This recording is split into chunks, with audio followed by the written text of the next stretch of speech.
Assalamualaikum warahmatullahi wabarakatuh. Alhamdulillahirrabbilalamin. Allahumma salli wa sallim ala Sayyidina Muhammadin wa ala alihi wa sahbihi ajma'in, amma ba'du. Apa kabar anak-anakku di rumah? Mudah-mudahan dalam keadaan sehat selalu dan selalu dalam keadaan yang bersemangat untuk belajar.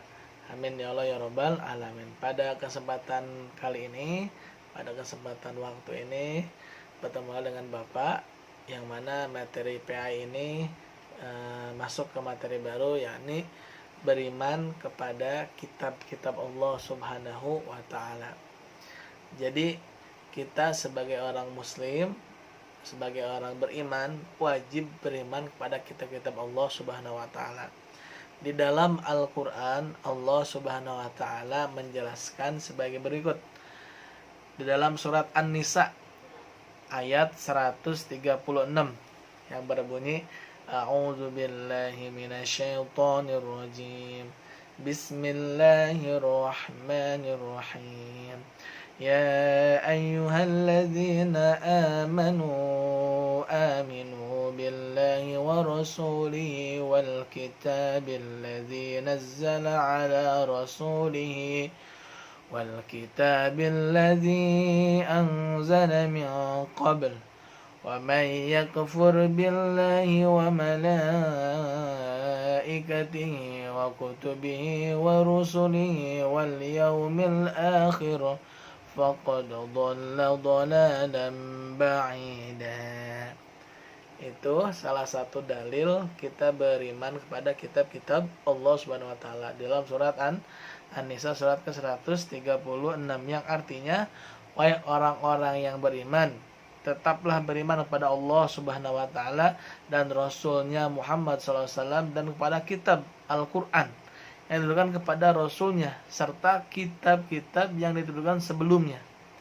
Barang siapa ingkar kepada Allah Subhanahu wa taala, malaikat-malaikatnya, kitab-kitabnya, rasul-rasulnya, dan hari kemudian, maka sungguh orang itu telah tersesat sangat jauh. Jadi di dalam ayat yang tadi Bapak baca, bahwasanya kita harus yakin beriman kepada kitab-kitab Allah Subhanahu wa taala. Karena kalau kita tidak beriman kepada kitab ini, anak-anakku, maka kita akan tersesat hidupnya. Atau hidup kita akan celaka, atau hidup kita tidak akan bahagia di dunia dan di akhirat. Maka dari itu kita harus mampu mempercayai dan wajib kepada kita mempercayai terhadap kitab-kitab Allah Subhanahu wa taala.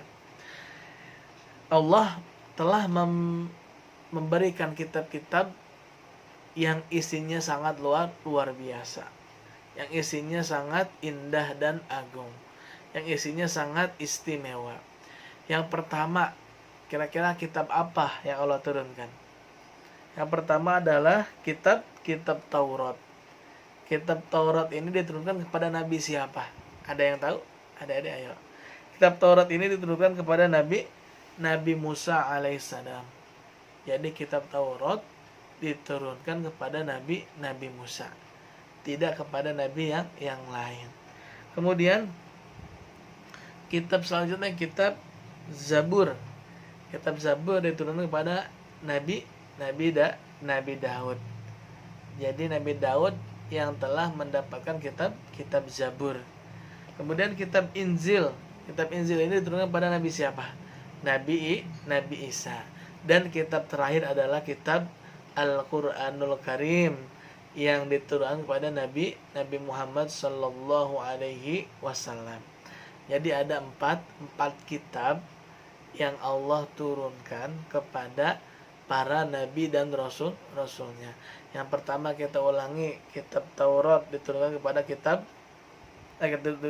Nabi siapa? Nabi Musa alaihissalam. Kitab Zabur diturunkan kepada Nabi Daud alaihissalam. Kitab Injil diturunkan kepada Nabi Isa alaihissalam. Kitab Al-Qur'an atau kitab Al-Qur'an diturunkan kepada Nabi Muhammad sallallahu alaihi wasallam, yang mana Al-Quran ini kitab terakhir Allah. Ingat, kitab terakhir Allah yang tidak ada kitab lain selain Al-Quran. Jadi Al-Quran itu adalah kalamullah, perkataan Allah Subhanahu wa taala yang diturunkan dari melalui malaikat Jibril kemudian kepada Nabi Muhammad, kemudian kepada kita semua diajarkannya. Jadi kita kepada kitab-kitab yang tadi harus beriman. Dan kitab kita orang sebagai muslim mukmin beriman adalah kitab Al-Qur'anul Karim. Maka ketika kita punya kitab itu diapain kira-kira? Dibaca, dihafal, dimengerti, kemudian diamalkan. Jangan sampai kita malas-malasan membaca kitab suci Al-Qur'an. Auzubillahi min dzalik. Kitab suci Al-Qur'an ini kenapa terakhir? Karena kitab suci Al-Qur'an ini penyempurna dari kitab sebelumnya.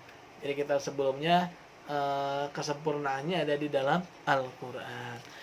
Kemudian adik-adik mudah-mudahan bisa memahami ya apa yang telah Bapak sampaikan, dan semoga semangat selalu belajarnya, serta jangan bermalas-malasan, bantu orang tua di rumah mengerjakan, bantu supaya orang tua kita ringan bekerjanya, seperti ngepel, mencuci piring segala macam ya, bangun tidur, rapihin kasur. Sekian, terima kasih dari Bapak, mudah-mudahan bermanfaat. Wabillahi taufiq wal hidayah. Assalamualaikum warahmatullahi wabarakatuh.